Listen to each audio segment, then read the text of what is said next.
No, there we go. Be gone. Yeah. You're scheduled for later?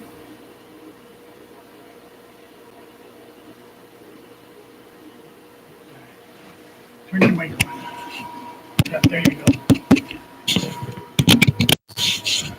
Okay, kids, we're here. Is somebody saying now?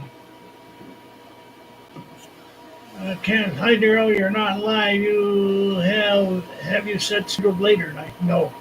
So we're going now, cannabis. It says so right there. Up there in the corner it says live. See that? See that little red square up there? Rectangle? That means we're going. So anyway, if you can hear us, Emmy, we're here. Yeah, you're back. Okay. We last week we had a heavy windstorm. They clocked some winds up to 70 miles an hour through here. Um, A lot of trees down. Blew the power, knocked the power out. It did not come back on. It went out about, see what time was that? It went out at about 4:30, if I'm not mistaken, thereabouts, maybe 4 o'clock. And it was off until a few minutes after 8.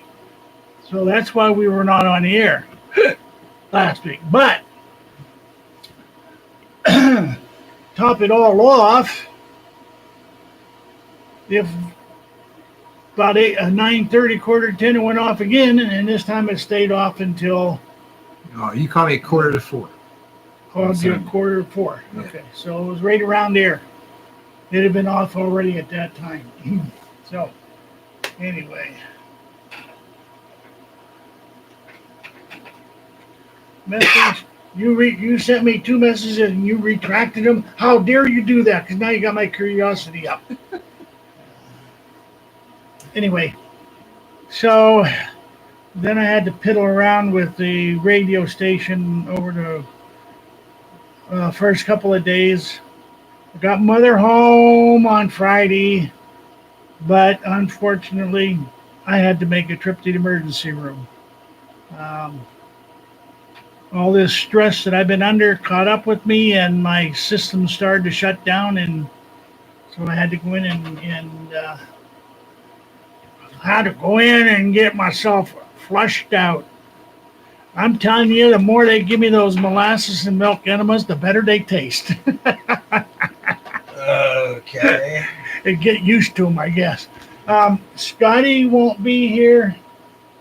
He is busy. He is tied up with the coronavirus. This new outbreak has finally hit the nursing homes in our area, and since he's on the crisis team up there, they've had to take one whole wing and move everybody out of that wing and turn it into a crisis wing or COVID-19 wing. So that's what's going on there. And try the coffee. And they usually work. I usually take it in the morning and a nice, good, strong cup of coffee with about 5 cups of coffee in it. And the sad part of it is, I went on Wednesday night. Thursday, I couldn't. Friday morning, man, it felt like I had a brick stuffed up there. And from the looks of it, it was a brick. Ouch. Probably giving you too much personal information, but I just wanted to let y'all know we're still kicking. I don't know how much higher I'm going to kick, but it's raining out there now here. Yes. So anyway, And speaking of rain, uh-oh, I want to do a PSA. it's wet. Besides that, if anybody out there listening works for PennDOT or knows someone who works for PennDOT in Mercer County or the district office up in Oil City, make sure they get the following information. First of all, Route 158 from Wilmington Borough up to the steep hill, which was called Chicken Hill at one time. Y'all never fixed the ruts made by Amish buggies. And this kind of rain is bad, okay? The ruts catch unwary drivers, water ponds on the roadway, hydroplaning occurs. Okay, now fortunately I know about it. Other folks didn't. Fortunately, they didn't crash. At least the ones that are in front of me didn't crash. They recovered. But y'all should have fixed that. I know COVID-19, but still, that's been a problem for longer than this past year. Secondly, you had paved the center line earlier on I-79. I noticed it was high. Guess what? This kind of rain, northbound driving lane, the water is ponding on the driver's side of the car. On the northbound passing lane, it's ponding on the driver's side of the car. Oops. I came up 79 four-wheel drive 60 miles an hour. I passed people who probably doing 50 or 55 miles an hour at best. And there were a lot of those. I had a few idiots come flashed up behind me like, okay, get out of my way. And they were doing the speed limit, and I'm actually surprised none of them wrecked, but they had smaller vehicles than my truck. But so you all created a problem. Just to let you know if you didn't already know that. So if I understand right, the water is damming up. The water is being trapped. Yeah, damming on up. the northbound driving lane. It's being trapped on the driver's side of the car, the vehicle. Sure. And the passing lane is on the passenger side. Now, southbound, hopefully by then the rain will stop. The only way there's only two ways they can fix it then. One, cut notches in the road so the water can drain off. Or two, come up and blacktop the other side and make it even Stevens. They could do that, but that, all the blacktop plants are probably closed by now anyway. Yeah, well, they probably are, but that's probably why I got that way. They got halfway done, and now I'll just have to let it sit for the season. I hate to think what happens when it starts snowing badly and you get ice and snow build up on there. Boy. But anyway. Yeah. So, if you're out there with PennDOT, please pass on the word to the appropriate people, Mercer County and District Office, that they created problems. Okay. We still don't have a winner of the election yet. Well, there goes our transmitter. Uh-oh. Yep.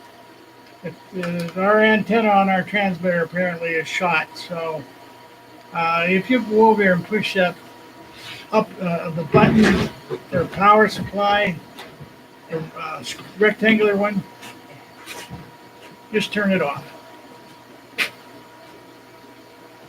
Yep. It'll be much quieter in here, and the only ones that can hear us now will be those that are on the internet. No, good thing I got my PSA out. Anyway. So, I'm sorry about that, but that's the way it goes, that I can't stay all day down here. I dropped the power down, way down on it, from the 250 to 100, and she still check the antenna. Well, that means that apparently in that windstorm it did more damage than I thought. So we'll have to tear the antenna down, but that ain't going to happen for a while. Okay, getting back to the election. Of course, we do not have a clear winner yet.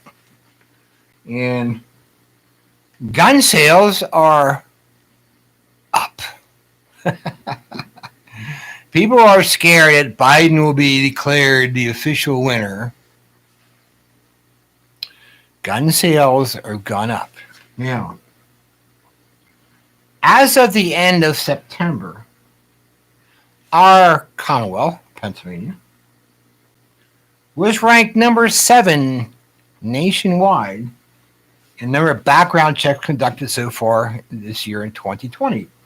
At over 1.1 million, which in October alone was 145,680. Now, last year, in all of 2019, there were 987,888 background checks done, in which 86,066 were done in the month of October. So you see quite a big spike there in background checks, gun sales. And of course, we all know ammunition is still non-existent. Catch as catch can. Um, so unless they cancel it out, the next gun show that I know of for our area is up at Harbor Creek, at the Harbor Creek Fire Hall. That is December the. I still have the flyer here. yeah. December 12th and 13th. Now that's if it doesn't get canceled, and I'm planning on going, but I don't have much left. Um, my grandson at a workplace finally woke up to a bunch of people down there that were sleeping on the job about ammunition. And once they found out he was right, they've been buying almost everything. I mean, my shelves are bare. Okay. Uh, One guy, when he was talking, Randall was talking to me on the phone. One guy said, "Well, I can get that on the internet." He was talking about 9 millimeter, and Randall says, "Well, if you can get it on the internet," he says, "I suggest you go do it right now." Well, a couple minutes later, the guy comes back, and Randall says, "Well, what'd you find out?" I had to start. That's what I'm trying to tell you. There is no ordering of ammo right now because there is none. If you're going to find it, it has to be from those people that have already had it. For example, since the main stores are pretty well depleted, that means the little weekend gun show dealer is the one where you're going to have to find it. And I have been cleaned out as fast as I can. As fast as I can get to load them, they're gone. Now, components are just about as hard. I did find, if I can get them ordered tomorrow, I did find a place where I can get 1,124 grain 9 millimeter bullets. So I have about 10,000 casings sitting there. So I'm going to load up that 1,000, but 500 goes to replenish what was sold out of my son's stock, and the other 500 will go on the shelf for sale. So it is just continuing, and the prices are fluctuating. Now, speaking of ammo, I found an article. Should hit the fan ammo stockpiling guide. Okay, this was done by a prepper. This is his opinion, not necessarily mine or anybody else's, but his opinion. When the time comes and you're breaking open the food stores or weapons cache, your stockpile ammo will be just as valuable and likely necessary as storing drinking water. Unlike food and water, you need to store ammo like you never have another opportunity to buy or find again. But how much ammo for should hit the fan is enough?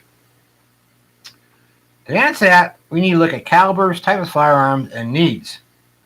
Well, we'll give you guidelines on the minimum amount of ammunition you should keep around. Anyway, the saying is, you can never have too much ammo. If the floorboards are creaking from the weight, move your cache to the basement or underground. You should maintain the minimum counts of the following ammunition, or types of ammunition, excuse me.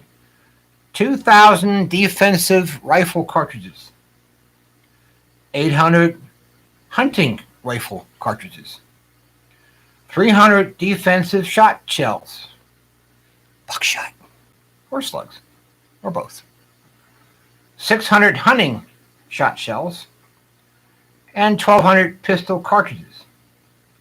Now, plenty of other guys give out arbitrary numbers like these, so how do we arrive at these figures? Well, this is how he did it. Let's skip that one. Okay. Handgun rounds. According to this analysis, a person in a self-defense situation will require 13.6 rounds fired on average to incapacitate an armed attacker. Keep in mind, this is for a single attacker.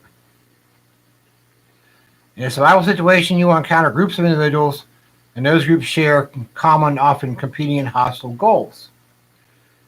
In fact, this stat is likely why the FBI adopted a high-capacity 9mm cartridge, replacing the bulkier 40 Smith & Wesson for more ammo in each magazine. Of course, remember the Miami shootout. The FBI had 9s, and they switched to the 40 for a little better. They needed more hitting power. Yeah, more hitting power. So now they've gone back to the 9 because they want more bullets. That's because they're too stupid to admit that when they gave up the 45, they gave up the ultimate round. Anyway. So, and you can expel dozens of magazines in a close quarter shooting situation when defending yourself and your property. Now, hits count, misses don't. To conserve ammo, make sure you can see your target. The target is within range for your handgun ammo. You feel comfortable taking that shot and then taking the shot. Just don't waste ammunition like you see in the movies. Okay? You don't have, or on the internet games I watch my daughters play where they automatically just reload. Yeah, just keep on going. On this fly ammo. Yeah. Anyway, rifle rounds. In combat environments or firefights, ammo use increases dramatically with distance and the fog of war. Statistics suggest that in modern urban combat theater like Iraq, an average of 250,000 rounds are required per insurgent kill. Now, this average is extreme, though that wasn't Vietnam, and skewed because of automatic and cruiser weapons. If you've seen videos of fighting in Afghanistan and Iraq, you will see guys spray and pray. I watched the video, I think it was Afghanistan. One sniper was shooting at a compound, and the soldiers there were spraying the entire hillside, trying to get him. Instead of trying to locate him and take him down with minimum rounds, they were wasting ammunition. You cannot afford to do that. Okay? Pick your target. You got a clear shot, take it, but don't waste ammunition spraying and praying for a hit. If you're a hunter, use your hunting skills. Yes. Okay? That's all you have to do is use your hunting skills. One shot, one kill. Now, let me continue this one. But this writer's personal infantry experience overseas, so this guy has been overseas in either Iraq or Afghanistan, said that you should expect to spend up to a full battle load, 270 round or 9 30-round magazines of 5.56 NATO or center fire rifle ammo regularly, just to kill a single armed aggressor in engagements between 50 and 250 meters. That covers most modern urban firefights. Again, that's putting a lot of rounds downrange instead of aimed fire. You cannot afford to do that. So you have to pick your target and shoot wisely. Try not to waste ammunition. I think he's there, or I think he's there, we're here, and I'm going to shoot and see if I hit him. Okay.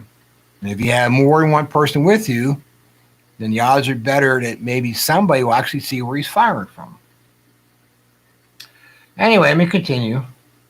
By these numbers, I'm talking about the all-round expended, you can expect to deplete your weapons cache relatively quickly. You probably won't wind up fending off attackers on a daily basis, a la Mad Max, but it is the risk of engaging in at least 1 to 2 defensive shooting scenarios possible, even likely, as the situation drags on? Yes. Those 1 or 2 encounters, if realized with multiple aggressors, could force you to burn through dozens of magazines, if not hundreds, of rounds of ammunition. That's why you try not to waste them. Okay?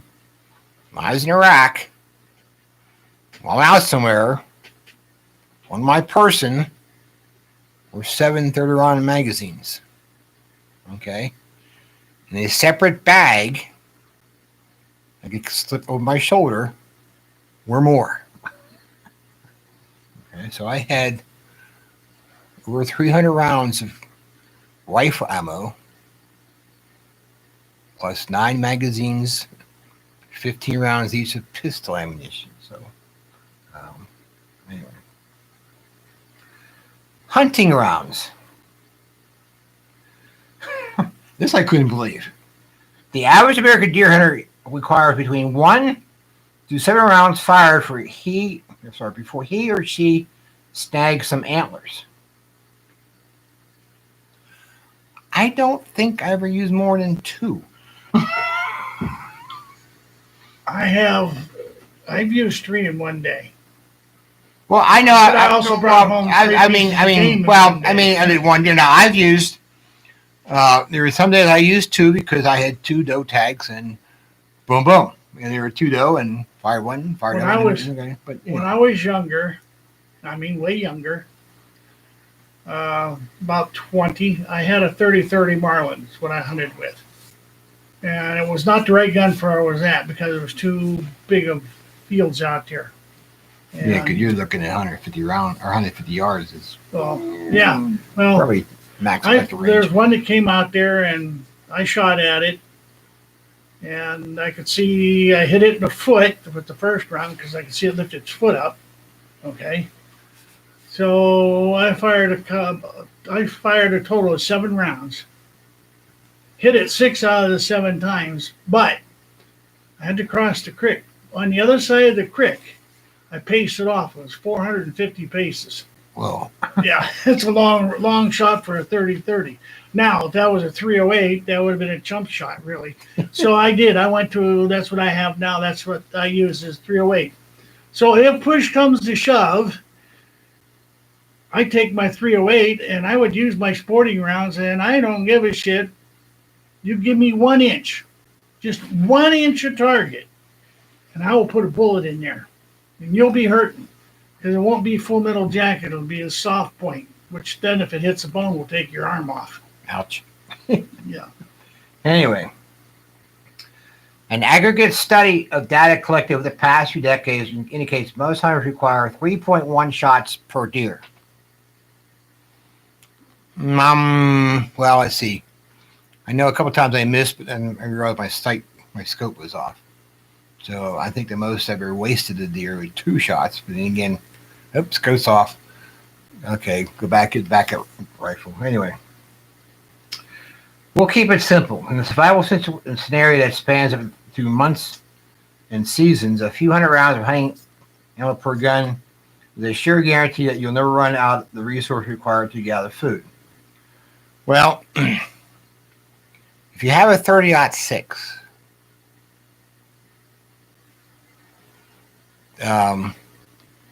bolt action rifles will use hunting loads as well as ball ammo. That's right. Just as well. So if you have a barrel rifle that's 30-06, and you have, let's say, a couple thousand rounds, and you need to borrow some to augment your hunting rounds, by all means. Just make sure it's a good shot. If you know the difference between a hunting rifle and a sniper rifle. I'm asking the kids out there, do you know the difference? It's a type of bullet used. All right. I'm going to tell you something. The only difference between a hunting rifle and a sniper rifle is the target. If you can hit a deer at 200 yards, you can hit a man at 200 yards. You do not have to have that special fancy heavy-duty extra weight barrel to do the same thing. You just can't do it as often because your barrel will heat up. But if it's long enough in between shots, you can sit there all day and put bullets in them, and you don't have to have that heavy sniper rifle. In fact, yeah, What's that? My 200 rifle with my grandkids. Oh, sniper rifles. Yeah. They're my deer rifle, but you got a good point. Anyway, let's see. It's coming down here. Okay. Average number of guns owned in America. All the guns in America are owned by 25% of the population. Half all guns are owned by 3% of Americans. That means around 7.7 million Americans own anywhere between 8 to 140 firearms each. So what side of the chart are you on? Data shows the type of firearms owned typically include at least 3 centerfire rifles, at least 2 to 3 handguns, and 1 to 2 shotguns. Now, how many rounds to stockpile? Extrapolating this data across our suggested totals for ammo stockpile, leaves the ballpark figure of between 400 to 800 rounds of ammunition per firearm. I would suggest you can, try to do more, especially if you got a battle rifle that you're gonna, or some rifle you're gonna use. It'd be, M1A1 or AR-15, M1 Green, M1 Grand. Maybe you got lucky and got M14 somewhere along the line.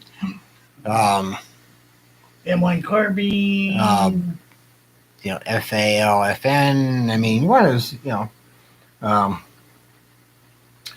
plus the fact, if you're fighting at home, on your home turf, and you have family members present, and you overcome the opposition, go out and find out what weapons they have and their ammo. Take it. And take it. It's resupply. Take everything they got except their dirty underwear. Everything else can be washed. Take everything you can.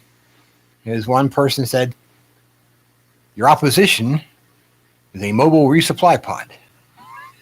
So, anyway. If they don't send the right shoes, call up 911 and specify shoe size so you get the right boots. Anyway, before you go on there, I got to interject something here to G.I. Joseph. Hey, Joseph, I can't tell you why you didn't get that ding-a-ling. All I know is when we went to go live, it took it forever to go live, and I had to push it a couple times to get it to go live. So I don't know if it's the weather or what, but I'll tell you how my figures work out for this ammo supply because of my family size. 12,000, 5.56, SS 109. 15,000 .6. Okay. 8,000 308. 5,045. 5,000 9mm. 20,000 rounds of 22. You get a bit more than I do. And then when it comes to some of the smaller calibers, like 9mm, we got about 4,000 rounds of 9mm, but I'm going to load some more for my son as soon as the bullets get here. Shotgun shells, we meet what he says there for shotgun shells, but I have one big tank buster, 375 H&H Magnum. And boy, experienced shooting that one. I got over 1,000 rounds for it. Yeah. I remember, what was it, 2016 we shot at your other camp, for 2017. I remember what year it was. I know you shot it, I shot it, Mike shot it. We all shot pretty well, no problem. It was the youngsters that had a problem with the recoil. I like shooting it because it loosens up the arthritis, and I'm nice and loose and free for about 3 or 4 days. Anyway. So, go ahead. Yeah, your supply is dictated by how much your cash is. But remember this: what you can afford. If it takes a magazine, in other words, a clip. If it takes a clip or a magazine, you want at least 20. Minimum of 20, because you're going to lose them. You're not going to be able to pick them up. They're going to break on you. Okay? And if you are lucky enough to win, then you scrounge around and pick the stuff up. If you are driven away from the battlefield, you ain't going to be bending over to pick nothing up. You're going to be grabbing your ass and running because there's just too damn many of them. But remember that, because you'll have to have replacements. And don't stash it all in one place. Okay. Now we go into the calibers here. Okay. 22 long rifle. For small game, nothing beats the small but mighty 22 LR. The freedom bomber hunters since its conception. It's cheap and it's plentiful. Well, at least it was, I'm sure. Whether you're in an urban environment or way out in the sticks, a few boxes of 22 long rifle for your favorite Ruger or Henry will be invaluable in a shit hit the fan scenario, no matter where, when, or how dire. I'd get get more than just a few boxes. Because, yeah, you can take a squirrel, you can take a rabbit. I mean, I've done both. You can use them on people. Okay? You know, yeah, the head, you might get a ricochet out the forehead. Go for the groin area. Shoot more than once. Anyway. 270 Winchester. Okay, hunters across America have used this legendary deer cartridge for nearly a century. It has high velocity, it's accurate, and it's suitable for most American antler game. Of course, shot placement does help. It's not common like some other calibers, but you can find it. Okay. Now, next one's a 30-06 Springfield. Once a proud battle rifle cartridge, 30-06 Springfield was one of the most popular non-magnum rifle rounds still in circulation today. It is big, expensive. If you're stalking moose or bear, you need it in your arsenal. Now, for those that don't know this, the 270 Winchester uses the 30-06 cartridge. It's neck down, and if you need to, you can fire a 270 round out of a 30 caliber round rifle. Providing, of course, in the 30-06, it fits. Might not quite accurate at longer ranges, but with probably 100 yards, you'll probably hit what you're aiming for, especially the man-sized target. Okay, just don't try to shoot the 30-06 out of a 270. No worky. You will split the barrel at least 3 ways. There's a video about that. Guy did that, and he mixed ammo, and he's out hunting. I think it was a deer. Sees deer, goes to shoot. Next thing you know, his barrel. The front sight might end up between your eyes. Anyway. Of course, not mentioned on here. Never mind. Now, of course, 30-06 Springfield. You can, barrel rifle is your solid point. Hunting rifle rounds are your soft points. Bolt actions will use both without any problem. If you have a semi-auto and 30-06, it might or might not feed the hunting ammo so well. But anyway. Let's see here. Defensive rounds. Managing stacks and venison during the apocalypse could be a lifesaver. However, investing in modern defensive rounds is what truly set you apart from disaster. Now, what he's counting as defensive rounds is, of course, the 5.56 NATO or 223 Remington. And goes on to say that you should have a rifle, and the best kind of rifle would be a 5.56 or 223 Wild, which is WYLDE, I believe. So it shoots the 5.56 without any problem. If you have a Mini 14, I know the old ones were started 223. They will not shoot a 5.56 very well without causing problems. So don't mix and match. Yeah, the seating problem is the thing. I forget which one sticks out further. I think the 5.56 sticks out. I think. Trying to remember. Yeah. So what that does is when the bolt closes on that, it pushes the bullet back into the case. When then it fires, it increases the pressure, and the gun was not handle that pressure. So get the 5.56. You should be able to shoot 2-3 no problem, because I have done that in mine.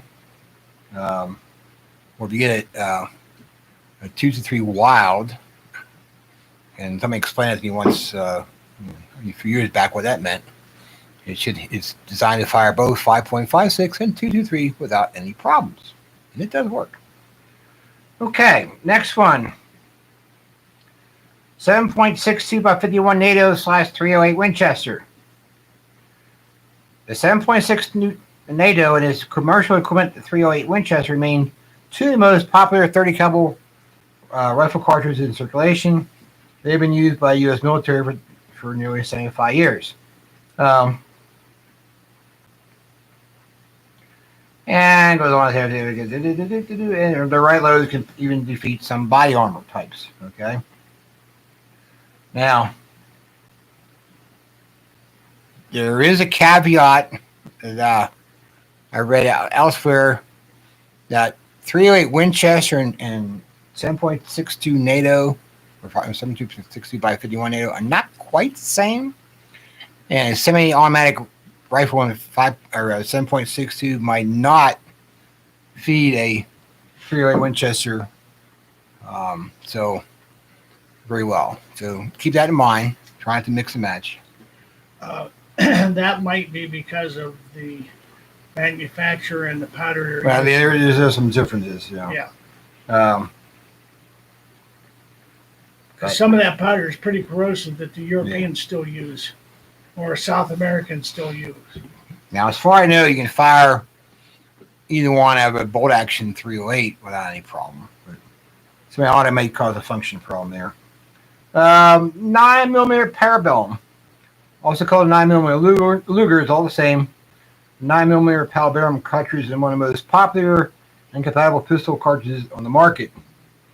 Because the FBI is going back to using them. Other police agencies use them. You can shoot a 9mm pretty accurately up to 100 meters. Especially you get good sights.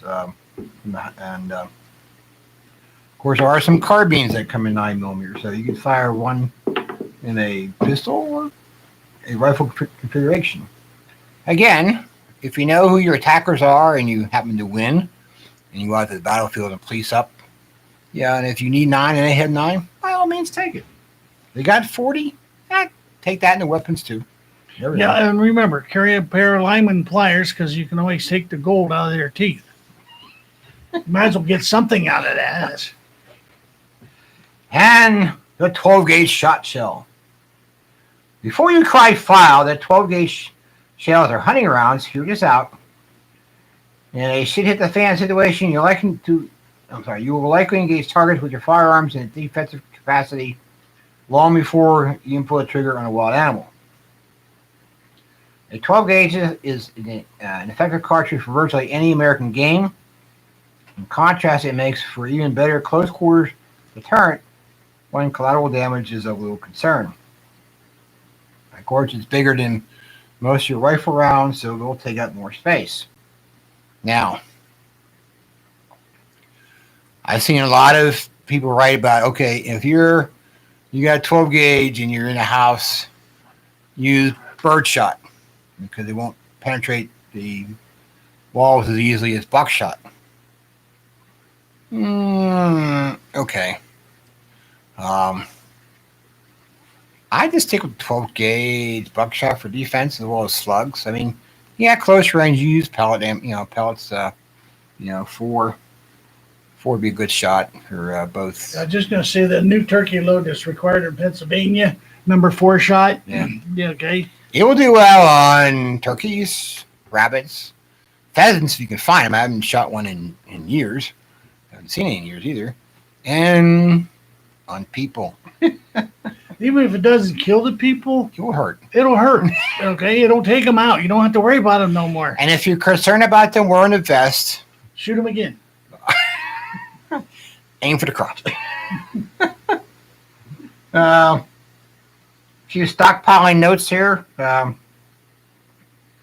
Figure out how much ammo you must store is just one half the equation. The other thing is, of course, how do you store it? Best thing to do is keep your ammo in cool, dark, and dry as best you can. And if you properly seal and store your ammo in a consistently cold, dry, dark environment, it will outlast you. I have read accounts from weapons being found in World War II that 45 and then $1,000 that they decide to they're rusty. Okay, so they decided, let's go fire this and see if it works. And it did. So you're talking 1944, 45 in Europe, and it still works. That's good. I shot some here a few years ago. I got a hold of some 45 ammo. It was made in 1918. Okay. When I say a few years ago, this is around 20 or about 1995 when I shot it. So it was almost 100 years old, 80 anyway. Worked just perfect. Yeah, well, I'm talking about these guys, found these buried in the ground and dug them up and then cleaned them off a bit. And then let's, like an M1, okay, the bolt's rusty. Let's just fire this thing. Hey, what? Shot. Long-term exposure to things like temperature changes, UV lights, and moisture can break down the chemical compounds in gunpowder primers. Seal primers can also fail. Rust can corrode. The result is usually a dead round in the chamber. It is best practice to store ammo wherever humidity is below 40%, where temperatures fluctuate by 10 or 20 degrees or less. A maximum temperature of 75 degrees or less will preserve ammo primers very well. That typically means storing your cache in the ground, like a basement or storm shelter. Boy. If you don't have access, either burying ammo is not out of the question. Just don't bury it all. Always leave some readily available. You just never know, you might need it. And you can use surplus ammo cans. Most still have their seals to make them waterproof. But if you have any problems, you have any doubts, put them in an ammo can, bag the can. Get ether. If you're going to have to store it a long time, spray the inside of the can with ether before you put the ammo in it. Good point. Okay, that'll push the moisture out. And this person going to talk about different things. He personally recommends that you store, he stores dozens of 5.56 magazines and 20 round American Eagle boxes within handy reach for just in case, or what if. Of course, the places you want to add your silica packets, help keep the moisture down, and of course also best thing to do is research the gun laws in your area, and especially about different things here. So, any of this article talks about just reminding everybody, okay, 2,000 defensive rifle cartridges, 800 hunting rifle cartridges, 300 defensive shot shells, 600 hunting shot shells, 1,200 pistol cartridges. Key takeaways, keep at least 400 to 800 rounds per firearm in your stockpile. Focus on storing defensive ammo more. You can use it to hunt too. Yes, you can. And store ammo usually in cool, dark, dry places at 75 degrees or less in temperature. And use stuff to control moisture. Of course, ammo cans. Okay. And that's pretty much, okay, that concludes that one. So, now, we still have time because January 20th is Inauguration Day, so we have a little less than 2 months to finish getting things bought and stored. Of course, the question is if you can find it at this point in time. But, and I should have written these down. There are ammo sites online you can check. But you have a local gun shop somewhere, they may have a Facebook page. Find it, get on it, contact them and say, hey, I'm looking for whatever type of ammunition. Let me know when you get some. Or I'm looking for this kind of firearm. Okay. Just never know. You might get extremely lucky one day. Yeah, you can also make a pest yourself. Go down about every 2 or 3 days. You can do that too. Hi, I'm back. Well, because you never know when something's going to come in. And if you aren't there, when it gets there, it's going to be gone. In other words, it comes in and you don't go down for 2 weeks. Sorry, it's already gone, So yes. That is the thing to do. Make you go and.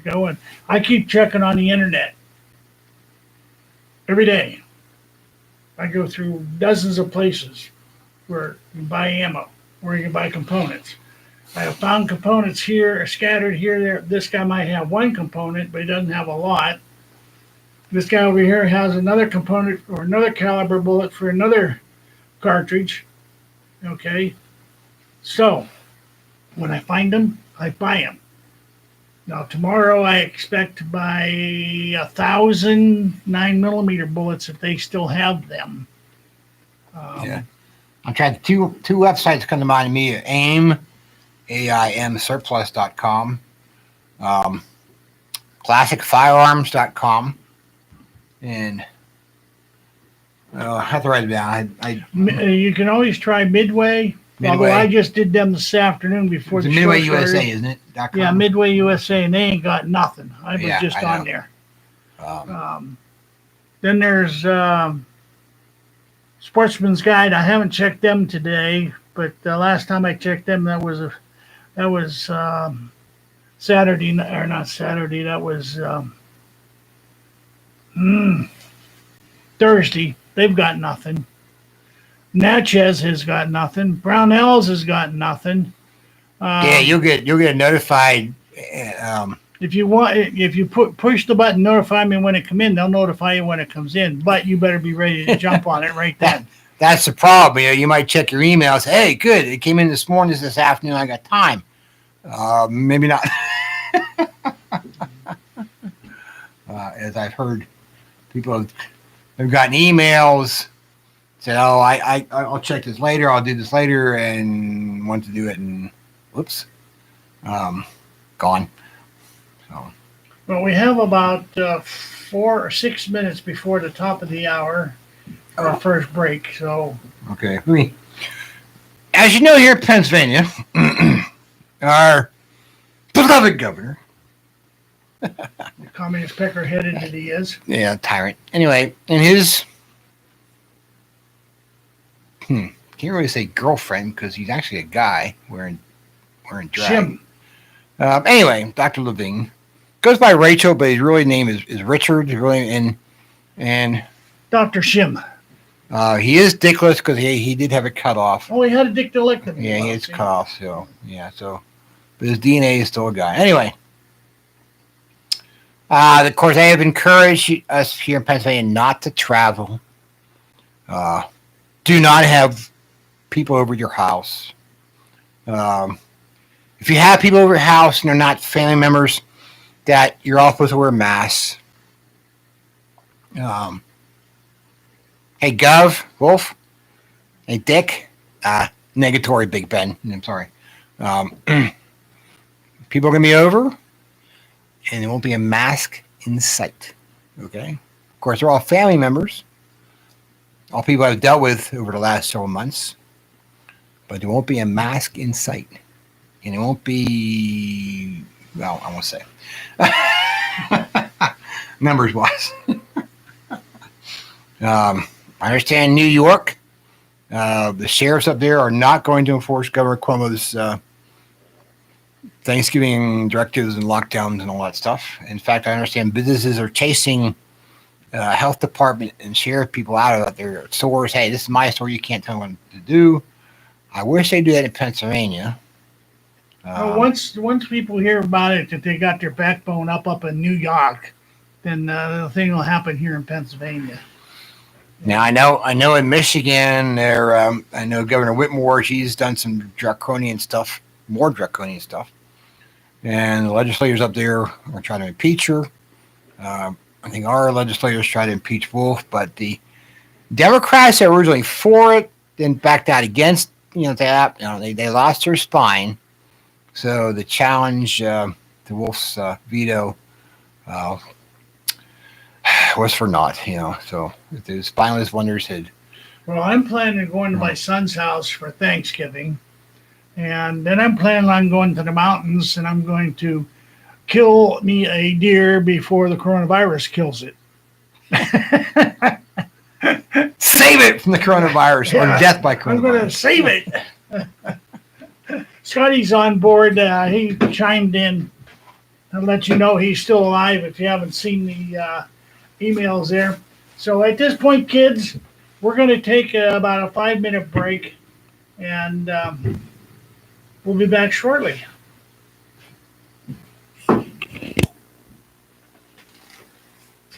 Oh, let's see.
Guys, go back.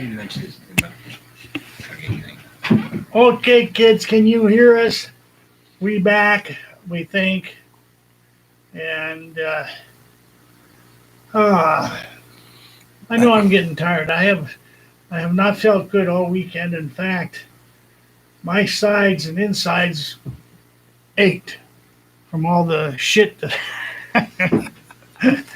It wasn't until about 2 o'clock that I finally broke down and stepped off my sugar diet and had some ice cream. That seemed to quiet my bowels down quite a bit. I don't feel too bad right now. Well, that's good. See, years ago I had ulcerative colitis. Okay. So every so often, where the ulcer was, I still have the ulcer, but it's dormant. It's been dormant for about 30 years. But every so often, when things get agitated, it gets a little, hey, I'm still here, knock, knock. Remember me? I'm back. Remember you. So it just lets me know, and sometimes I just feel, and that's why I feel today. I feel, and if it wasn't because the thing was working or acting up, I'd chug a lug. Yeah. But one thing about gun sales, I know those in Pennsylvania know that Allegheny County surrounds Pittsburgh.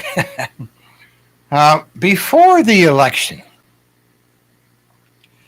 applications for concealed carry permits was well above the average that the sheriff's department down there experienced in years past.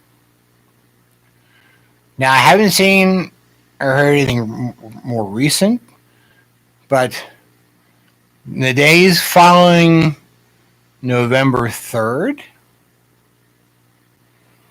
an average of 300 or more people a day, each day, Tuesday, or Wednesday, Thursday, Friday,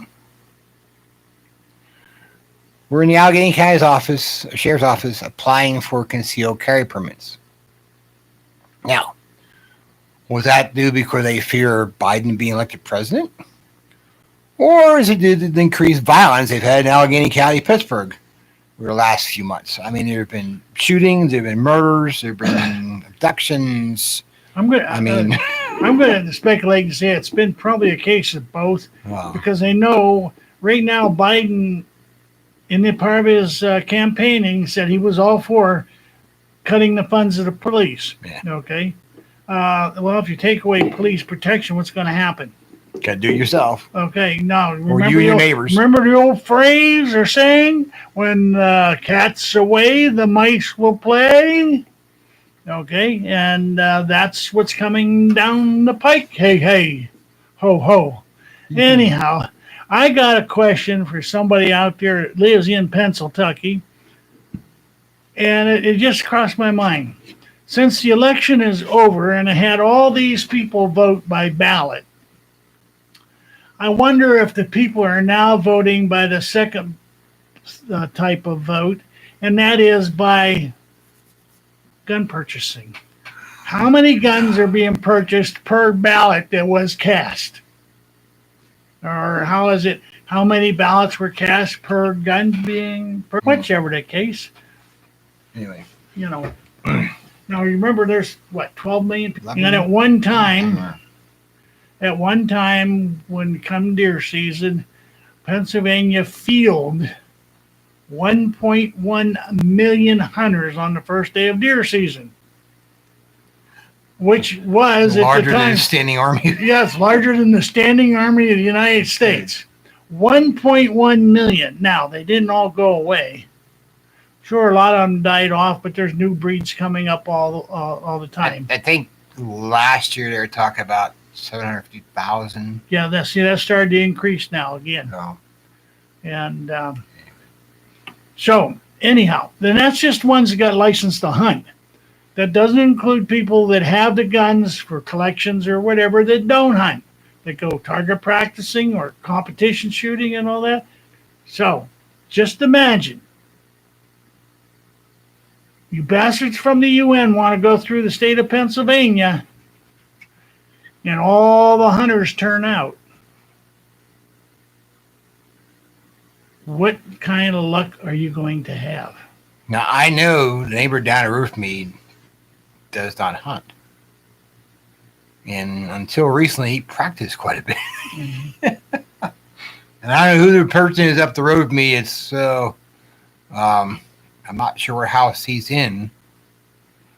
But I know yesterday he was firing something that wasn't a bolt action. Well, it used to be, in the last couple of summers, it's kind of quieted down around the neighborhood. But it used to be that on any given weekend, Shots were fired you could somewhere. hear shots being fired from something other than a bolt action, something fired other than a semi automatic.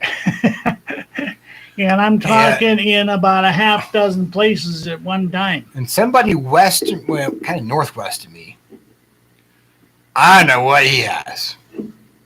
It's loud, and it's got to be an automatic weapon. Maybe it's a 50. Well, no, it wasn't a 50. It might be something, but it's noisy. I mean, yeah, that's full auto. Yeah.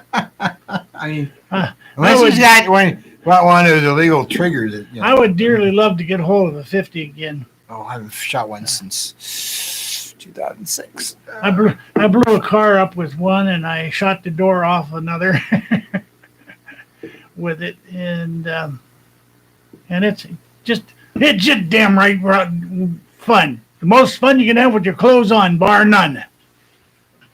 And I know that's sexist, but like it or leave it.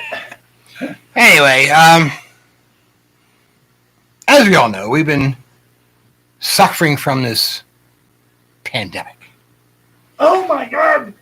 COVID-19. I heard that word again. I swore I never wanted to hear it again. Now, so-called President-elect Biden, and he's not official, so he's not official anything, but he is asshole. okay. got that I'll concur with that. He has stated that he will instigate a nationwide mask mandate. Now, there's somebody that he can't do that for the Constitution. The governor could. But we have enough weak-kneed governors, he might say, okay, boss. Now, I know Governor Noem of South Dakota, and I wish she was our governor. Oh, I love her. And I think it's DeSantis of Florida. Two Republicans who decide, hey, if Biden is in there and he puts out a mask mandate, we aren't enforcing it. But now, let's go back in time. Let's go back to 1918. That title is... Let me turn the clock back. We're going way back. Way back machine. That title of this article, 1918 flu pandemic letters shed light on how similar coronavirus pandemic is to past outbreak. Now, I know from reading it, it occurred in the military age folks. A lot of them got it, and they went overseas to France, and then they not quite sure. You might have had more than one starting point, but anyway, and a lot of soldiers got it, and because of their weakened condition overseas under combat conditions, they died from it. And then it kind of went away and came back in the fall of 1918 with a vengeance. Kind of like what it's doing now. But anyway, article goes, as the saying goes, history tends to repeat itself. And no better proof of this belief is that comparing the 1918 flu pandemic, which lasted until 1920, by the way, to the current coronavirus pandemic. Now, I've seen articles before saying the Spanish flu was misnamed because people really didn't understand what they had. And this might have been something like COVID-19, but definitely a coronavirus. Of course, flus are coronaviruses anyway. So are like 20% of colds. But anyway, the 1918 pandemic affected over 500 million people worldwide with 50 million deaths. Now, 50 million is the accepted amount Depending what you read, you can see anywhere from 20 million to 100 million. Part is due to the fact that when it first started, WW1 was still raging, so it was a blackout on news from the allied countries, what's going on, and also from Germany and its allies. They didn't really talk about all that stuff. Plus, worldwide, there are doctors who had no idea what they were dealing with, and they just said, "Oh, flu." So, anyway, back in that time frame, in the USA, by the time the flu was all, or the Spanish flu, was all said and done, 675,000 people had died. We haven't reached that yet. Um, so far during the coronavirus pandemic of as of mid-November, more than 11.7 million people were diagnosed with COVID-19 in the U.S. with 253,000 deaths, according to reports from Johns Hopkins. Worldwide, there have been at least 57.2 million confirmed cases with 1.3 million deaths. So we're not even close to the 1918, 1920 figure yet, and hopefully we won't get there. Like what we've been experiencing over the past 11 months, those who survived the influenza pandemic more than a century ago shared what they needed to be able to come out, what they needed to do to be able to come out on the other side of the worldwide illness. Instead of online platforms like Facebook and Twitter, TikTok, and Instagram, they had only letters and diaries to document what was going on. And a lot of people discovered this year in UCLA. Russell Johnson, who's the curator of history and special collections for the sciences at the USA Library, mentioned he didn't start his career out as a librarian. He intended to work in behavioral neurosciences, but instead studied the history of the specialty, and he is what he is today. He started his collection of this information from the Spanish flu from scratch by many items from eBay and booksellers. It's been his passion for the last 8 years, well before this current pandemic started. One letter between a school teacher living in Indianapolis and her fiance who was deployed to the Army in late 1918 could have been written today. Hildreth, I think that's Heaney, wrote, "Everyone was wearing masks. Quote, yes, I wore one, and so did everyone else. They were all kinds, large and small, thick and thin, some embroidered, one cat stitch around the edge." Another letter written by Alton Miller, who was in the Army, told his family, "Don't get frightened, but I have had the influenza for 4 days, but not let the authorities know about it. Our hospitals are overcrowded here, and I think another week the whole camp will be quarantined," which means he was still in the USA at the time. The treatment you get in the hospital is absolutely rotten, they say. You're so crowded you don't get enough to eat. It's really dirty, and most nurses and attendants have got it too. Once you get in, you have a hard job getting back out. Gee. What's that old commercial for, is it Raid? Yeah. Yeah, or something like that, yeah. No, Roach Motel, I think it was the end. They check in, but they don't check out. Yeah. Anyway. Oops, go down too far here. Miller told his sister on October 5th that there were 10,000 cases at Fort Dix. He said he was happy not to go to the hospital, but days later, the family got a letter from Chaplain saying that he had been admitted. On October the 11th, the family got a telegram that Miller had died at the base hospital. They were overwhelmed with something they didn't fully understand. Anyway, the letter also shows that similar moves were taken to help stop the spread of illness with schools, businesses, and entertainment being shut down. Quote, I rushed to church yesterday morning only to find that there were no services. The church had been closed by the Board of Health on account of the influenza. All movies, pool halls, and other public gathering places have been closed. Sound familiar? The epidemic seems quite general, although I don't think it is as general as bad as it is cast. It also sounds familiar. It was necessary to turn several buildings into hospitals, though, to hold all the sick people. John O'Hare wrote his sister in UCLA back in 19. I'm sorry, wrote his sister in 1918, according to the UCLA folks here. Historians say we could follow the lead of those who lived through Pandemic 4 to write out what is happening now. Author Nancy Bristow earlier this year said, to be specific, whether it's how you are feeling or what you are doing, talk about your relationships and how you're getting through this period of history.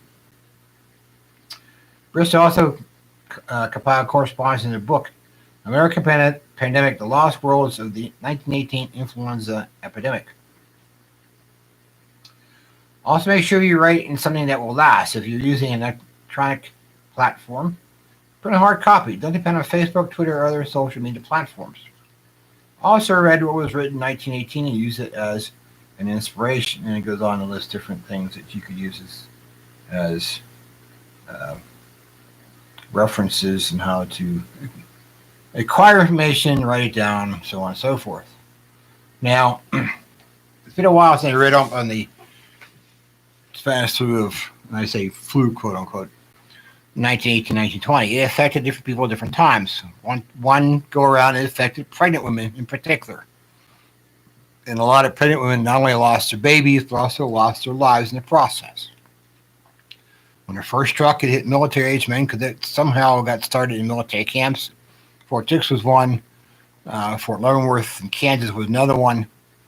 And people had it, didn't know it, took troops transports over, infected other people, who in turn infected more people once they got into France, into the trenches. And then, of course, once you're in the trenches, if your body was in good physical shape, well fed, well rested, it then succumbed to the disease a good part of the time.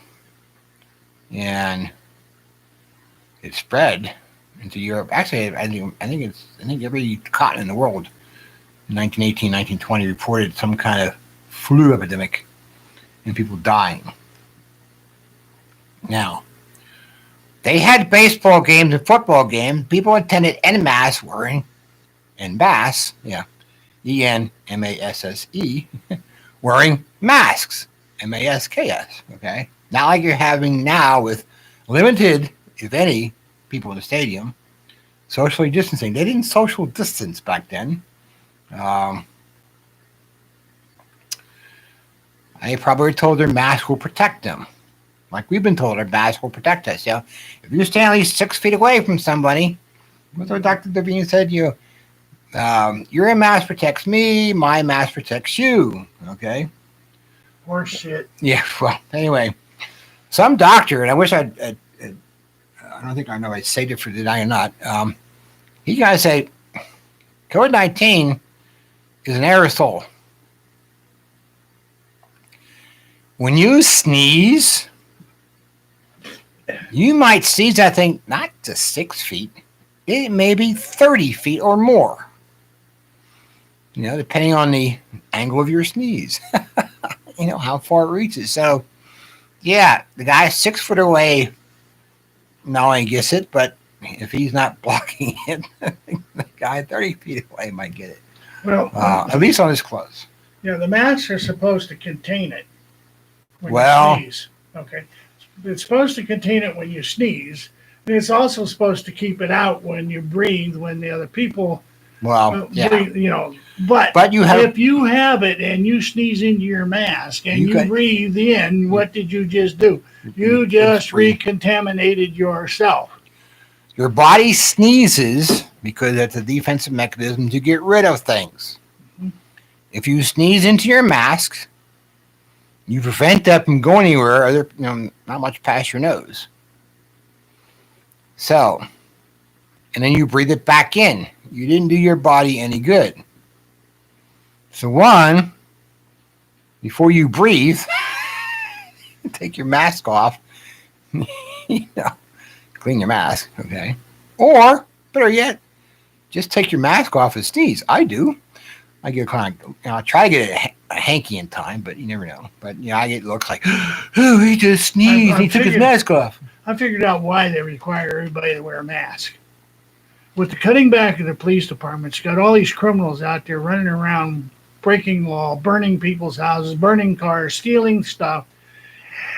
Okay, but the police don't know who they are. Because they're masked. Because they're masked. So we have everybody masked, then we don't have to make any arrests. And they aren't doing it. Yeah. Now, of course, if you wear a mask and you have facial recognition program on your smartphone, of course you know it doesn't work. No working. That's why they've gone to the clear mask, okay, or the face shield. So you can look at your iPhone, Android, wherever you get, every guy that does that facial recognition and say, hey, this is me. Okay? And you know the fallacy about the face shield? Because when you sneeze, what's going to happen? It goes out the bottom, it goes out the sides, right? It's not contained one bit. It just This is just a control mechanism. It is. Toe the line. It's getting you ready for something else, people. That's all there is to it. It's not good. And it's not good. And all I can say is you better have bullets, bandages, and beans. And I think after Thanksgiving, I'm going to go down and buy some more beans. Anyway, I have another article here. You got another article? This is from the UK, United Kingdom. Oh boy, what do they got to say? Government spies are tracking Brits' movements to check if they're complying with lockdown. Okay.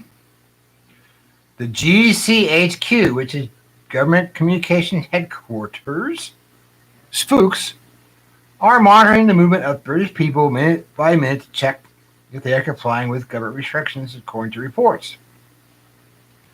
The London Telegraph reports that spies from Britain's most secretive intelligence security the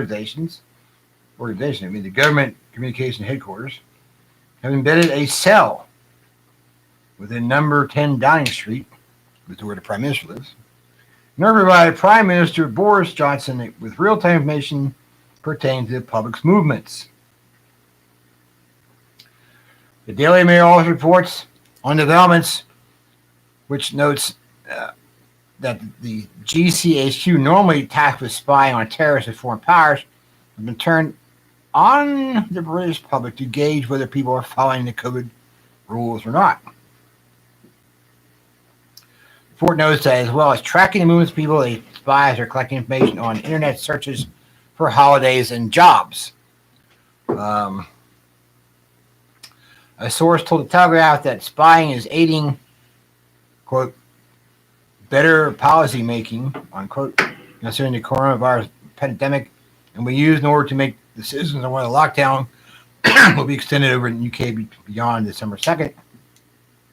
Even though Boris Johnson, the Prime Minister, is saying right now, is insisting that it won't be.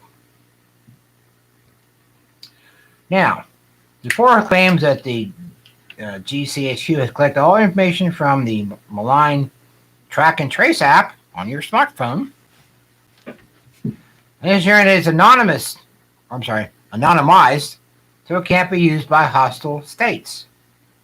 Meaning that hopefully the Chinese, thanks to people here in the United States, and other countries, the Russians, can't hack the system and find out that the person they just hacked, oh, that's John Smith. Yeah, well, that's whatever.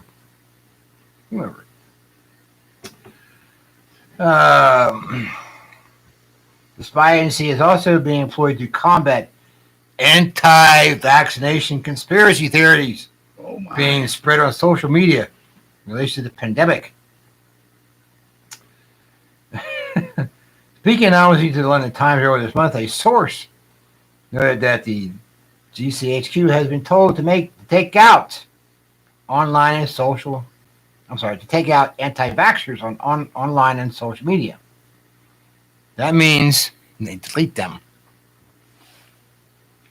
There are ways they've used to monitor and disrupt this terrorist propaganda. So if you're an anti-vaccine person, what you say, at least in the UK, is considered terrorist propaganda. The report also noted that the spy agency was considering taking down websites and content that isn't pro-vaccination, as well as disrupting news, creating the content by using a toolkit developed to tackle disinformation and recruitment material peddled by the Islamic State. Okay. Islam can't be trusted anyway, so, and history has proven that. GCHQ has previously been embroiled in controversy where spying on the public is concerned, as it was revealed in 2013 by former NSA contractor Edward Snowden. Now, the agency was scouring all online and telephone data in the UK via a program called Tempora. Snowden was right. And guess what? Going on in the United States, too. Now, on a side note, I got a side note when you're done. PennDOT is looking for ways to pay for road maintenance and construction. This year's been tough on the Pennsylvania budget, even though they are running a surplus. But apparently PennDOT needs more money. I say, first of all, quit building roundabouts. They're a waste of money and time. They can be used on better, more important projects. Also, you need to get back to regular, basic road maintenance, like patching potholes and ditching and all that good stuff that we used to do way back when, but don't do anymore. Well, we'll just run to the governor and he'll increase. Yeah, anyway, PennDOT is looking at tolling bridges.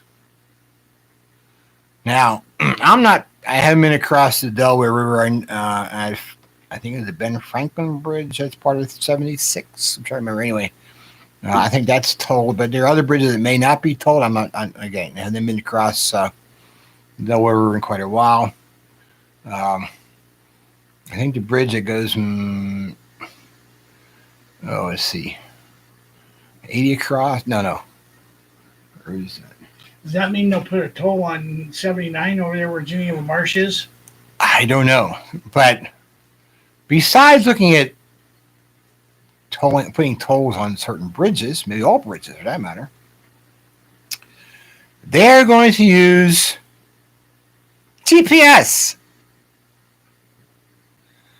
to find out how many miles you drive and perhaps send you a bill. Tax you per mile. Yes.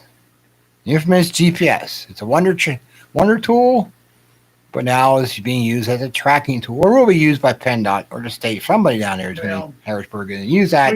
We know the ultimate goal of GPS is tracking. To track every move you make. So if you have a smartphone, or even your flip phone, and the GPS on there from 911, you need to get a Faraday bag and put it in the Faraday bag.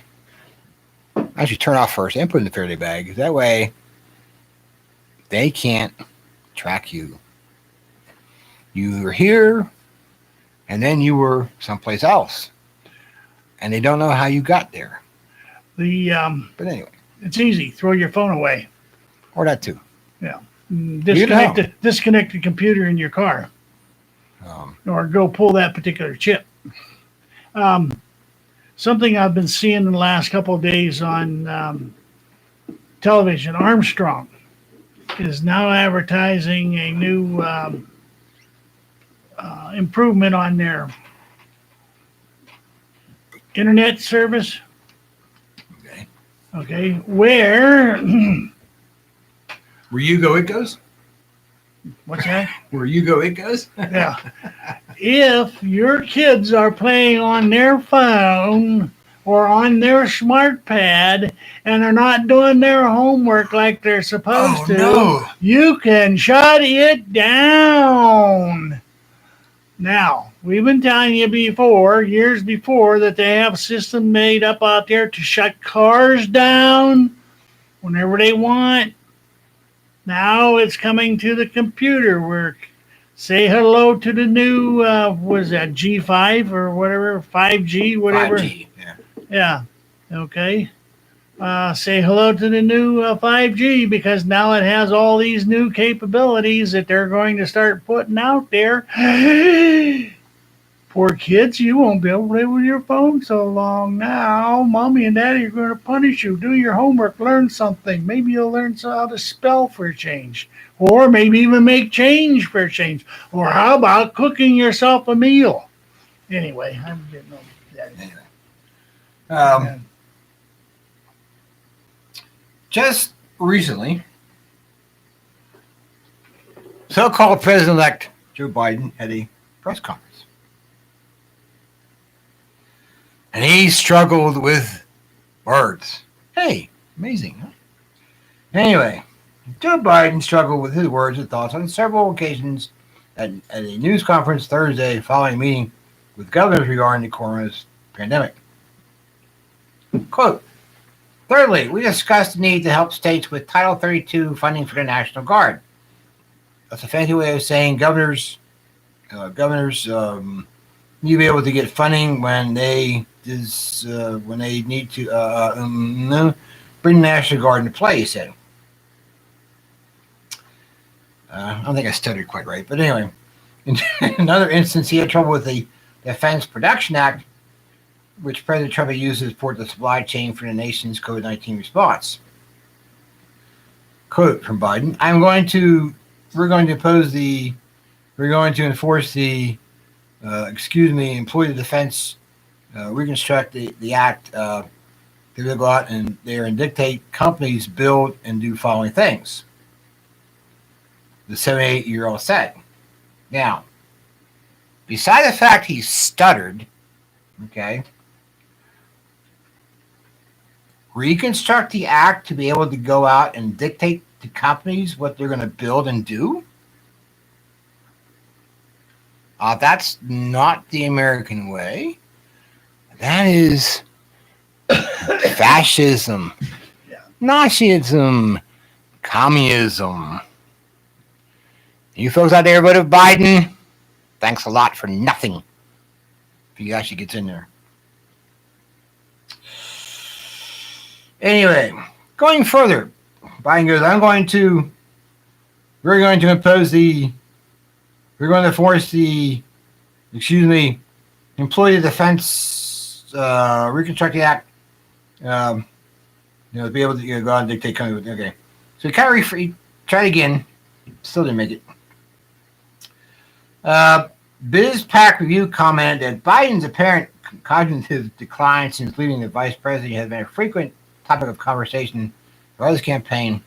The Democrats and some in the media have claimed it should not be a topic of discussion because they didn't want it to be, because that was their boy. Okay. That they were going to try to get elected. Then they'll piss the Chinese off, man. Look what they already did because Trump got there. We got the coronavirus from them. Now, Biden blew up an auto worker back visiting Detroit during the presidential campaign. Probably back then, Fox News senior political analyst Britt Hume to conclude Biden's mental capabilities were faltering, and they still are. Among many other incidents, Biden has flubbed an iconic line from the Declaration of Independence, inflated the COVID death toll to 873 times its actual size, and mumbled his way through a sentence until admitting, I don't know. A former White House stenographer said Biden is losing his mental acuity. I don't understand that because I watched my mom lose hers. And the poll found that only 41% of Americans think he's mentally diminished. It should be 100%. He's mentally diminished, okay?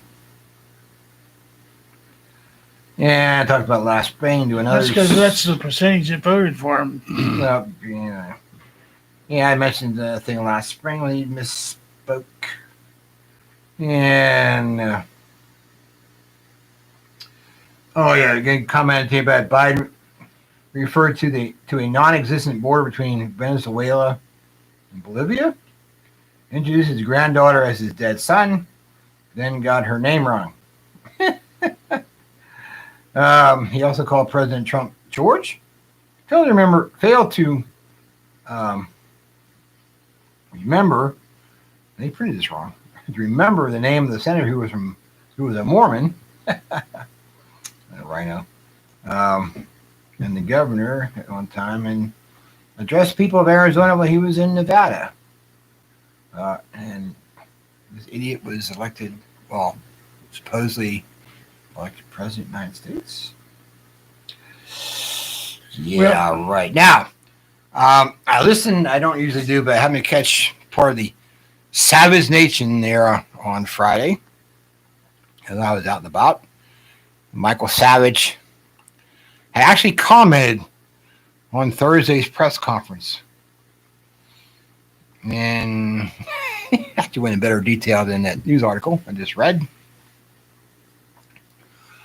But he's stated that he is giving Biden about 100 days before Kami, as opposed to Kamala Harris, invokes the 25th Amendment with the aid of the people he's appointed for his cabinet, as well as Nancy Pelosi and Chuck Schumer. That Biden, of course, is just mentally deficient and needs to be removed. Yeah.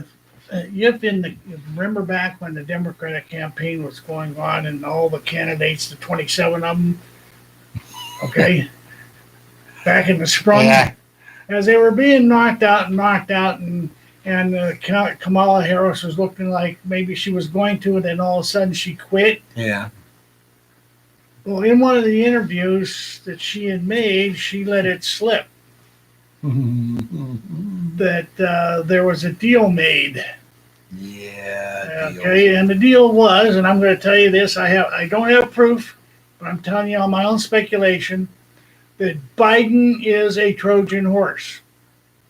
He gets elected, gets in. Kamala Harris comes in on his shirt tail as VP.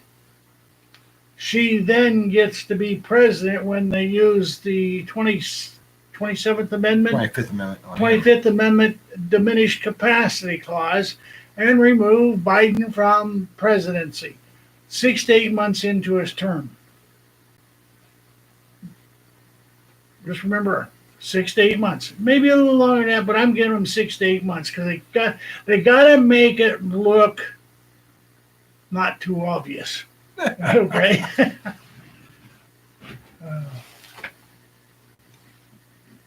I just lost my train of thought. Oh, it'd be rain. Anyway,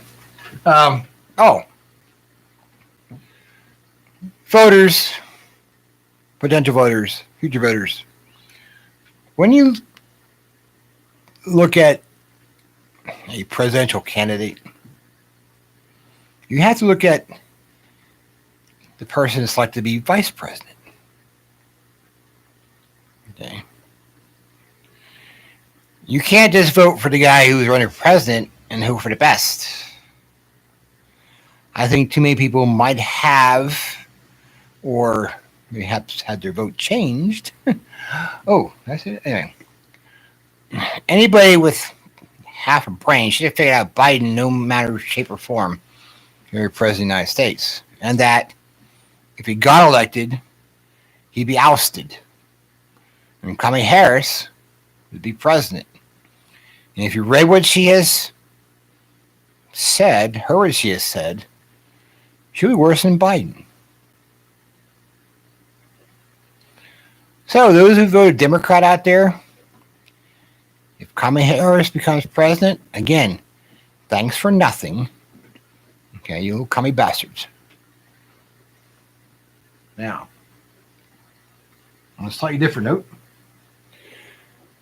in the last few months, there's been a problem in France with Islamic people burning churches and attacking people and killing French people. Yeah.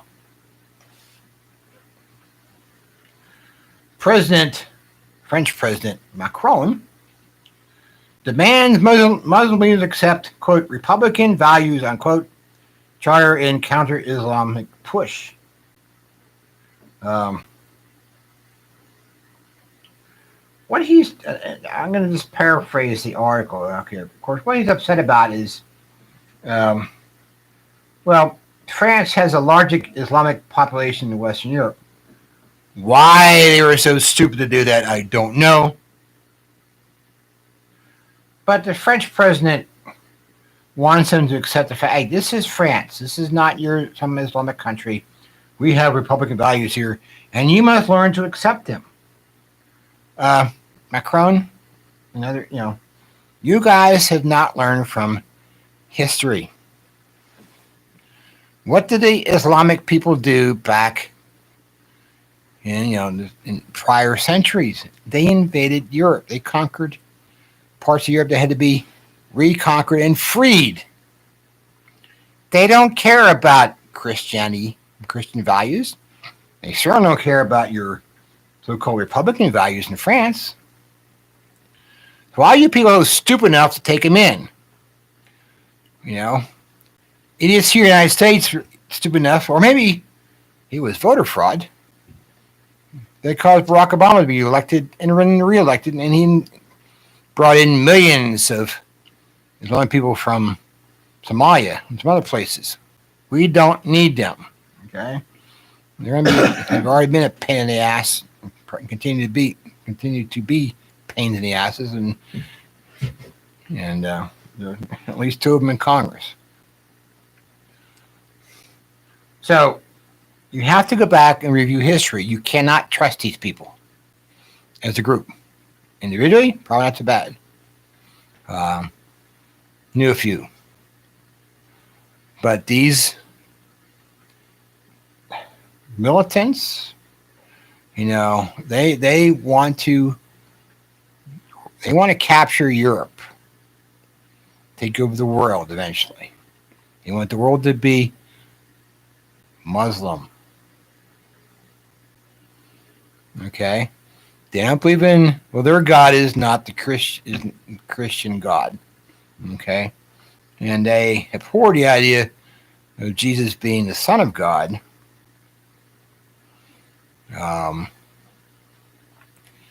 They aren't Christian, don't want to be. And if you read history, when they take over countries, they've killed people who did not convert, or if they thought they were necessary to keep alive, they kept them alive, but they paid a heavy tax every year to remain alive. Now, why these people, these pussy politicians here in the country, our country as well in Europe, refused to revisit history and learn from the past. You cannot deal peacefully with these people. So I probably pissed a lot of people off out there. And yes. Okay. As we know, our governor of Pennsylvania has imposed some restrictions for us. Uh-oh, I lost my page here. Where'd it go? And now supposedly they're not going to send the police to your door to see if you're wearing a mask inside your house, or count how many people you have over for Thanksgiving. But don't count on it, because you probably have a neighbor out there somewhere who may not like you, who is scared to death to go outside. Now, the last few days, I've seen people riding bicycles, which has been nice, wearing masks. I've seen people walking city streets with masks on, driving their cars with masks on, pulling up to the gas station without a mask on, but then putting one on to fill their car up. Getting back in their car, and you're taking the mask off, or just drive away with the mask still on. If you're people that scared, stay home. Okay? Now, if you think we have it here or bad here in Pennsylvania, in Ohio, a bit worse, but anyway, The female Democratic governor of Oregon recently signed um, signed into, uh, oh, you can't say a law, but anyway, the title article is Oregon governor warns of $1,250 fines, 1 month in jail for violating her new COVID mandates. Okay. Is she going to come and arrest you? I don't know. No, she won't be. No, she'll send some flunky. Anyway, jail time and hefty fines could be the penalty for violators of Democratic Oregon Governor Kate Brown. Remember, Kate Brown, the one who did not do anything with the rioters in Portland. Anyway, her 2-week freeze, which would include Thanksgiving, of course, limiting the size of social gatherings to 6 people. Okay. More in some places, but anyway, those who failed to comply with the new rules could face fines up to $1,250 or spend a month behind bars. This past Friday, Governor Brown released the order requiring bars and restaurants to return to takeout only, and indoor facilities like gyms, museums, and skating rinks to completely close until the order, which supposedly will be lifted after December 2nd. These new orders are one of the most stringent in the state since stay-at-home order began back last March. Included in this freeze is a rule that indoor and outdoor gatherings must be limited to 6 people from 2 different households. So you can't have guests over from, I would say, 3 different households. No. Grocery stores and pharmacies are also required to limit capacities. Houses of worship are allowed indoor crowds of no more than 25 people. Those traveling and required to quarantine for those traveling are required to quarantine for 2 weeks upon arrival in the state of Oregon. Now, Brown says that the freeze could be extended in certain counties, adding that the freeze in Portland is currently established for 4 weeks and not 2 for the rest of the state. And of course, she cited the ongoing COVID-19 pandemic as the reason for her strict orders. Now, according to Reuters, the infection fatality rate of the coronavirus is down 30% since April, with only 0.6% of those passing away, compared to 0.9% earlier in the pandemic. So, even though more people are being infected, the death rate is going down. Now, over the past 8 months, I've been asking the Oregonians to follow the letter and the spirit of the law, and we have not chosen to engage law enforcement. At this point in time, unfortunately, we had no options, the governor said last weekend. We are trying to stop this ferocious virus from spreading even more quickly and far and wide, and to save lives. Now, the majority of the freeze won't take effect till Wednesday, which I believe is, I'm make sure this is right. Okay, this came out the 18th, so that'd be the day before Thanksgiving. But the governor said the social gathering limits begin immediately. I gotta inject something here. G.I. Joseph said you guys haven't mentioned PA Governor Big Bad Tom Wolf's statewide travel restrictions. They don't apply to me. Okay, but yes, I heard that he was going to put a limit of 10 people to a household, which if they send the turkey inspector by to see how many people are there, I bought a 21-pound turkey and I intend to feed 42 people with it. Just so you know when you're coming, Mr. Turkey Inspector, I'll give you the answer, save you a trip. Well, in Oregon, if you buy these orders, you expect the police knocking your door. Now, I think I had. Where is it here? This might be it. What do you CDC? No, it's CDC. Which is this our governor? I see. Oh, wait a minute. I thought I had our PA Health Secretary. Let's see this had it on here.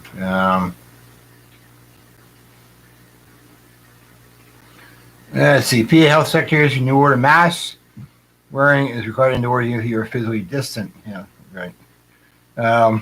This came out last Tuesday. Plans to go back to the red, green, yellow thing. Okay. Mask order is supposed to strengthen the initial mask order issued out in April. Now, masks are required to be worn indoors and outdoors when away from home. Hey, Dick, I live on a farm. I'm going outside to work. And I'm going to be away from the house. Be down to one of the two barns. Or out one of the pastures. I am not wearing a mask, okay? When outdoors, a mask is supposed to be worn if you are not able to stay 6 foot apart from someone not in your household the entire time you're outdoors. When indoors, masks will then be required even if you are physically distant from members not in your household. This means you will need to wear a mask inside if with other members of your household. If I guess over who are not members of my household, guess what? This will apply to all indoor facilities, so on and so forth. Okay, now hospitals, okay. Now, some of the out-of-state stuff, okay. Secretary of Health issued an order requiring anyone who visits from another state to have a negative COVID-19 test within 72 hours prior to entering the Commonwealth. If someone cannot get a test or chooses not to, they must quarantine for 14 days upon arrival in Pennsylvania. Now, I saw something, I think it was yesterday, maybe it was Friday, that they can't really enforce that.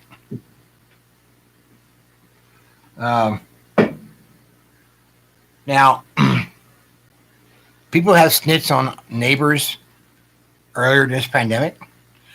So, if you have someone from out of state come in your house and you have a nosy neighbor who knows, hey, wait a minute, I know that person. They don't live there. They're from out of state. They might just call 911 or the local police department or the local PSP office branch, station, and report you. You just never know. Now, supposedly this test, in 72 hours prior to return prior to returning to the Commonwealth or 14 days after return, does not apply to those who commute to and from another state for work or medical treatment. So, if you live in Ohio and work in Pennsylvania, you don't need a test. And if you live in Pennsylvania and work in Ohio, you're not going to need a test to get back in state. If you're from Florida, Texas, Maine, California, Oregon, Washington State, you're going to need to be tested.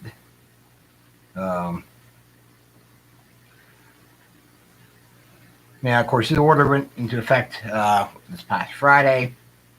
The article goes on to say, we've seen an increase in tests, an increased number of cases, and 3 minutes. So, now, the governor said something else. I don't remember seeing. I don't think I have it here. I know. I know I ain't gonna do it. If I go to Ohio, well, I don't commute to Ohio. I don't work over there. If I go visit Ohio, I'm not getting tested before I go, or am I come back? Well, I don't generally go to Ohio. Don't really have any need to, but yeah, G.I. Joseph. And if the over 10 in your household inspector come out, unregulated bureaucrat season is open. And they're saying here that 10 p.m. until 5 p.m. is what... That's over Ohio. Over in Ohio. Yeah, now, that curfew in Ohio is from 10 p.m. to 5 a.m. That does have an exception. If you got to work, if you got to travel either from work or to work, during a time frame where you got to make an emergency run to the hospital or because your work schedule, you're buying groceries, you're okay. But otherwise, to escape the coronavirus, you got to be in your house by 10 o'clock in the morning. You can't leave before 5.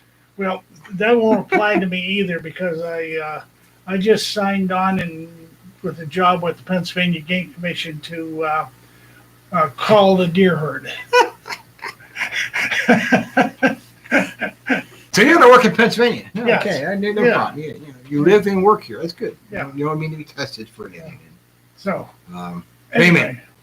You can wear a mask to make sure you don't spread it to the deer? Hell no, I'm going to shoot them and eat them. I just might shoot one and carve a steak out of it and cook it right then and there over the fire. Hell with these people. You can kiss my royal shitty ass. And if it was on Friday, they'd have had a royal time. A lot of good pudding. Okay, at that point. Wait a minute, before we go. Next Sunday is, of course, part of the Thanksgiving weekend. And Oh, I hadn't heard that one. what? Tom Wolf has ordered that we must all wear a mask within our own home. Fuck you, Tom. Well, that especially if you have people outside your household in there. Ain't going to happen, Tom. Yeah. Tough titties, Tom. Anyway, next weekend, we will not be on the air because the gentleman to my right, or you see it on this reverse picture on my left, is going to his undisclosed location to prepare To call deer. Yeah.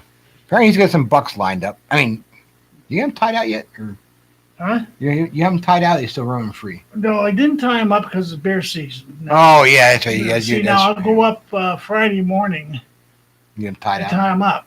Oh, okay. And then I'll go out Saturday morning and shoot him. Okay. Anyway, so he'll be busy, and I have company, and of course I need to finish my own deer hunting preparation. So I will be out Saturday at my in-laws farm, making sure people who are there are, well, no hunting allowed.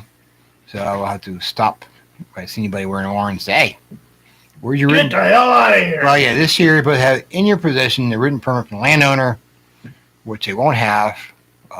And I know they'll say something, they'll lie to me, and I can prove, if I need to, I will call somebody with a badge and a gun. So, okie dokie, kiddos. We will see you in 2 weeks.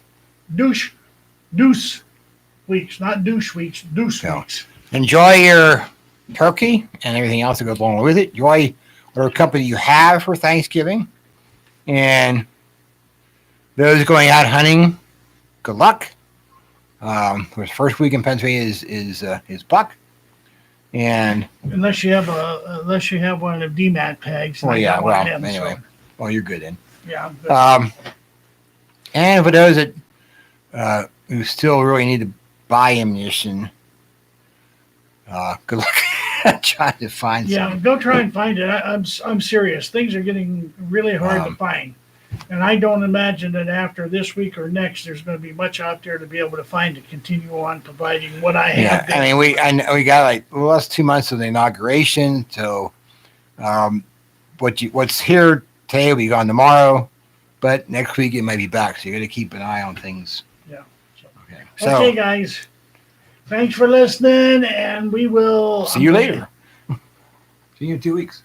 See you in 2 weeks. 2 weeks. Ended show.